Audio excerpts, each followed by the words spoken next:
क्या उत्तर प्रदेश के विधानसभा चुनाव में समाजवादी पार्टी और बहुजन समाज पार्टी का गठबंधन होगा? क्या 2027 के विधानसभा चुनाव के लिए बहुजन समाज पार्टी को अपना अस्तित्व बचाने के लिए समाजवादी पार्टी की शरण में जाना होगा?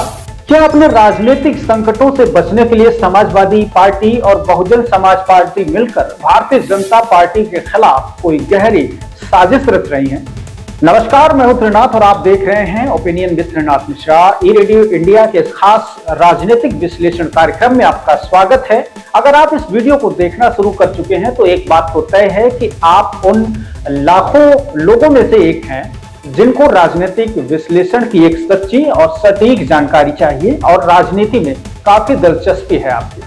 आज इस वीडियो में बात करेंगे 2027 के होने वाले विधानसभा चुनाव को लेकर के कि आखिर उत्तर प्रदेश में किस तरह का समीकरण बन रहा है और यहाँ की क्षेत्रीय पार्टियों के मन में क्या कुछ चल रहा है और क्षेत्रीय पार्टियां यहाँ की मुख्य लीडिंग पार्टी यानी कि भारतीय जनता पार्टी के विरुद्ध चुनाव जीतने के लिए किस तरह की किलेबंदी कर रही हैं और क्या तैयारियां कर रही हैं। तो आज बात होगी 2027 के चुनाव को लेकर बनने वाले समीकरण तथा कांग्रेस और क्षेत्रीय दलों के अस्तित्व के संकटों। बात करें 2024 के लोकसभा चुनाव की तो इसमें समाजवादी पार्टी ने 36 सीटों के साथ देश की तीसरी सबसे बड़ी पार्टी होने का टैग हासिल कर लिया था। इसी चुनाव में एनडीए गठबंधन को 43 सीटें मिली थी, जबकि आजाद समाज पार्टी काशीराम जो कि चंद्रशेखर आजाद और रावण की पार्टी है उसको 1 सीट मिली थी। वर्तमान में उत्तर प्रदेश में योगी आदित्यनाथ की सरकार है और तमाम तरह के ऐसे हिंदुत्ववादी फैसले और सनातन को आगे बढ़ाने वाले फैसले लिए जा रहे हैं जिनसे एक बड़ा तबका योगी आदित्यनाथ जी के साथ दिल से जुड़ गया है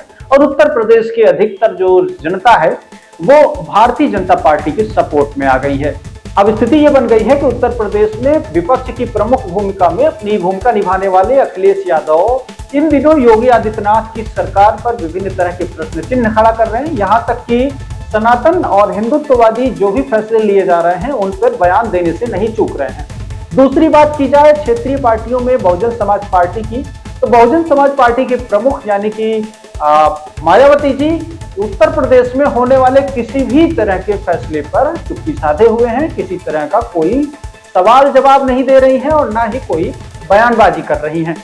लेकिन बात करें भारतीय जनता पार्टी की तो 2027 के चुनाव को लेकर भारतीय जनता पार्टी पूरी तरह से आश्वस्त और ओवर कॉन्फिडेंस में है। तो दूसरी तरफ विपक्ष की पार्टियों का जो रवैया है 2027 के चुनाव को बेहद दिलचस्प मोड़ पर लाकर खड़ा कर दिया गया है और ऐसे समीकरण बन रहे हैं जिसको सुनकर देखकर आप भी आश्चर्य में पड़ जाएंगे। आपको याद होगा कि 2014 और 2019 के लोकसभा चुनाव में समाजवादी पार्टी को 5 सीटें मिली थी, जबकि 2014 में कांग्रेस को 2 सीटें मिली थी और 2019 में जब राहुल गांधी कांग्रेस के अध्यक्ष थे उस समय उन्होंने 2 से 1 सीटों पर लाकर खड़ा कर दिया था कांग्रेस की। अमेठी से वो खुद की सीट हार गए थे। रायबरेली से महज सोनिया गांधी की ही एक ऐसी सीट थी जो उत्तर प्रदेश में कांग्रेस की स्थिति को और उनकी इज्जत को बचा पाने में कामयाब हुई थी। तो आइए बात कर लेते हैं कि 2024 में भारतीय जनता पार्टी को नुकसान क्यों हुआ था।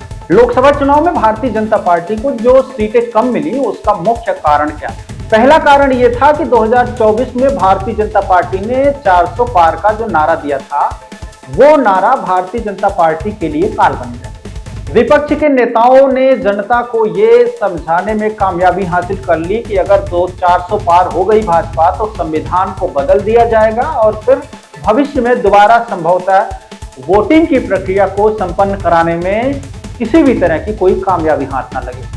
दूसरा जो सबसे बड़ा कारण था उत्तर प्रदेश में योगी आदित्यनाथ और उत्तर प्रदेश में मुख्यमंत्री की कुर्सी की खींचतान। इस खींचतान के बीच उत्तर प्रदेश में बाबा योगी आदित्यनाथ के साथ जनता का रुझान ज्यादा देखने को मिला, जिसकी वजह से भारतीय जनता पार्टी का ये फैसला बड़ा नकारात्मक रहा और सीटों में कहीं ना कहीं आपसी तकरार की वजह से कमी हुई, वोट भी कम मिला। 2027 में दोबारा विधानसभा चुनाव होना है। इंडिया गठबंधन और भारतीय जनता पार्टी दोनों की स्थितियों का आकलन देखिए। दिल्ली में हाल ही में जो विधानसभा चुनाव हुआ उसमें कांग्रेस निचले दर्जे से अपनी उपस्थिति बरकरार रखने में कामयाब रही, तो वहीं पर मुख्य विपक्ष की भूमिका निभाने वाली भारतीय जनता पार्टी ने बम्पर जीत हासिल की। आम आदमी पार्टी को 22 सीटें मिली और भारतीय जनता पार्टी को इससे ज्यादा सीटें मिली और उन्होंने दिल्ली में सरकार बनाई और रेखा गुप्ता को मुख्यमंत्री बनाया गया। दिल्ली के चुनाव से एक बहुत जबरदस्त संदेश आया है। संदेश ये आया है कि कांग्रेस अक्सर इस बात को क्लेम करती रही थी कि मुस्लिम वोटर्स उसके साथ रहेंगे, क्योंकि वो राष्ट्रीय पार्टी है, ऐसे में क्षेत्रीय पार्टियों के पास मुस्लिम वोटर्स नहीं जाएंगे। जबकि ये जो कांग्रेस का क्लेम था, ये दिल्ली चुनाव को देखते हुए फ्लॉप साबित हो गया। अब कयास ये लगाया जा रहा है कि जो भाजपा के मुकाबले में जो पार्टी तेज तर्रार होगी, जो पार्टी भाजपा को मुकाबला कर रही होगी, मुस्लिम उसके साथ जाएगा, और चाहे वो क्षेत्रीय पार्टी हो चाहे राष्ट्रीय पार्टी हो, इससे उनको कोई मतलब नहीं है। मतलब एक है कि भारतीय जनता पार्टी के मुकाबले कौन सी पार्टी विपक्ष में मजबूत से चुनाव लड़ रही है। दिल्ली के चुनाव को देखें तो एक बात बड़ी साफ है कि कांग्रेस जिन मुस्लिम वोटर्स को लेकर बड़ा आश्वस्त रहती थी, उन मुस्लिम वोटर्स ने कांग्रेस को धूल चटा दी, कांग्रेस को किसी भी तरीके से अपना नहीं बताया। हिंदुओं को रिझाने के चक्कर में राहुल गांधी ना इधर के रहे ना उधर के रहे।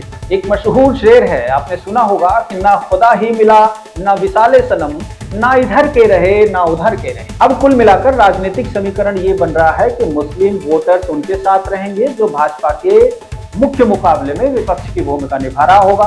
तो उत्तर प्रदेश की बात की जाए, तो पिछला रिकॉर्ड देखते हुए कांग्रेस को विपक्ष की जो क्षेत्रीय पार्टियां हैं वो उनसे अंदरूनी तौर पर गठबंधन बनाए रखने का जो इरादा है उसे छोड़ते हुए दिखाई दे रही है। समाजवादी पार्टी और कांग्रेस का जो गठबंधन है, बहरहाल वो बड़ा धुंधला होता हुआ दिखाई दे रहा है। इन सभी के बीच जो बहुजन समाज पार्टी है वो भी इंडिया गठबंधन से अलग थलग होकर एकालाप कर रही थी। उसे ये लग रहा था कि वो बहुत अच्छी पोजीशन में आ जाएंगे, लेकिन वो भी स्थिति अब खत्म होती जा रही है। जहां एक और उत्तर प्रदेश में भारतीय जनता पार्टी को तीसरी बार सत्ता को हासिल करने का पूरा प्रयास करना होगा, तो वहीं समाजवादी पार्टी को तीसरी बार लगातार हारने का जो संकट है उससे उबरने की पूरी तैयारी करनी होगी। और रही बात मायावती की यानी बहुजन समाज पार्टी की, तो उनको अपने राजनीतिक संकट को बचाए रखने और अपनी इज्जत को बरकरार रखने की पूरी कोशिशें करनी होंगी। दिल्ली के विधानसभा चुनाव को देखें तो कांग्रेस की जो स्थिति है, उत्तर प्रदेश में कोई भी क्षेत्रीय गठबंधन दल कांग्रेस से गठबंधन करने को इच्छुक नहीं है, और पूरी साफ रणनीति यह है कि अब क्षेत्रीय दलों का आपस में समझौता हो सकता है। तो क्षेत्रीय दल बचे उत्तर प्रदेश में दो, बहुजन समाज पार्टी और समाजवादी पार्टी। 2 बार दोनों पार्टियों का विधानसभा स्तर पर समझौता हो चुका है, और इन दोनों बार में भारतीय जनता पार्टी उन लोगों से मुकाबला करके अपना जो अनुभव होता है वो हासिल कर चुकी है।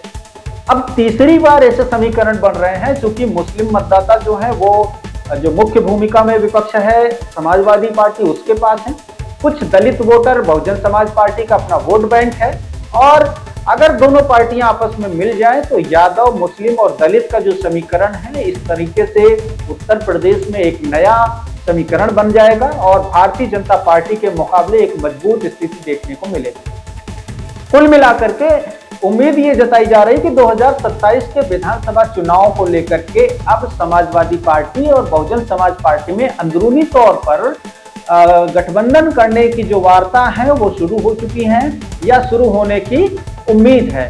और ऐसे में अगर 2027 में दोनों पार्टियां एक मंच पर आती हैं तो विधानसभा चुनाव में तीसरी बार ऐसा होगा कि जब ये दोनों पार्टियां गठबंधन में चुनाव लड़ेंगी और अपना एक विशेष एजेंडा तय करके भारतीय जनता पार्टी को हराने की पूरी कोशिश करेंगी।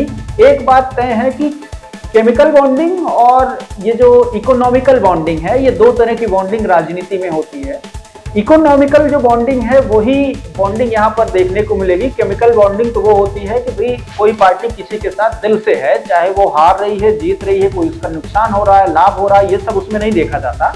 लेकिन समाजवादी पार्टी और बहुजन समाज पार्टी दोनों के जो शीर्ष नेतृत्व हैं वो पॉलिटिकल बॉन्डिंग और जिसे कहते हैं कि इकोनॉमिकल बॉन्डिंग, इन्हीं में ज्यादा भरोसा रखती है कि उसका नफा नुकसान क्या है, इसे देखकर किसी के साथ समझौता करती है, किसी से अपना मत जो और समझौता जो है विड्रॉ करती है। तो कुल मिलाकर 2027 के चुनाव में भाजपा के मुकाबले सपा और बसपा का गठबंधन होने की पूरे चांस है, पूरी उम्मीद है। और अगर ऐसा होता है तो दिलचस्प मुकाबला देखने को मिलेगा, क्योंकि भाजपा जो है वो ओवर कॉन्फिडेंस में चुनाव लड़ेगी और सपा और बसपा अपने अस्तित्व को बचाने के लिए जूझेंगी। तो ऐसे में दोनों पार्टियों के समक्ष पूरी शत-प्रतिशतता, पूरे जोश और खरोश के साथ चुनाव लड़ने की उम्मीद है और आम जनता के बीच जो भी वादे किए जा रहे हैं, जो योजनाएं चल रही हैं, उनको ठीक तरीके से पहुंचा पाने का संदेश देना योगी के लिए चैलेंज है, और कौन सी चीजें ऐसी हैं जहां पे नहीं पहुंच पा रही हैं उसका संदेश देने की कोशिश करना विपक्ष पार्टियों के लिए चैलेंज है। और 2027 के विधानसभा चुनाव में कांग्रेस इस गठबंधन में शामिल होगी, ऐसी कोई खास उम्मीद और वजह भी दिखाई नहीं दे रही है। कांग्रेस में अभी हाल फिलहाल में राहुल गांधी जिस तरह की बयानबाजी कर रहे हैं, चाहे फिलहाल वो मायावती को लेकर उन्होंने कहा हो कि अगर वो साथ में होती तो जीत जाते, या इस तरह की जो बयानबाजी हो रही है, या फिर कुछ और है। मायावती चूंकि सुलझी हुई राजनीतिज्ञ हैं और अखिलेश यादव युवा हैं और युवाओं के हिसाब से सोचते हैं, तो दोनों की मनसा, दशा और जिजीविषा, राजनीतिक इच्छा और भविष्य की आकांक्षाएं लगभग मिलजुल रही है। इस वक्त सारे तारे, सितारे, ग्रह, नक्षत्र, शनि, सूर्य, सोम, गुरु, बुध जितने भी हैं, सब अब इस वक्त जो है आसपास मंडरा रहे हैं। भारतीय जनता पार्टी की वजह से शायद इस बार ये दोनों पार्टियां एक मत होकर, एक राय होकर एक मंच पर आ जाएं और बहुजन समाज पार्टी और समाजवादी पार्टी भारतीय जनता पार्टी से कड़ा मुकाबला करें। बहरहाल ये वीडियो आपको कैसा लगा कमेंट करके अपनी राय बताएं। अगर इस वीडियो में मुझसे कोई त्रुटि हुई हो तो उसको भी आप बताएं, कमेंट में जरूर हमें बताएं। वीडियो को लोगों तक शेयर करें। अगर आप पॉलिटिकल इस तरह के एनालिसिस प्रोग्राम्स को देखना पसंद करते हैं तो आप अवश्य हमें बताएं, और अपनी राय ये भी बताएं कि आपको किस तरह के पॉलिटिकल एनालिसिस सुनना, पढ़ना और देखना पसंद है। बहुत बहुत शुक्रिया।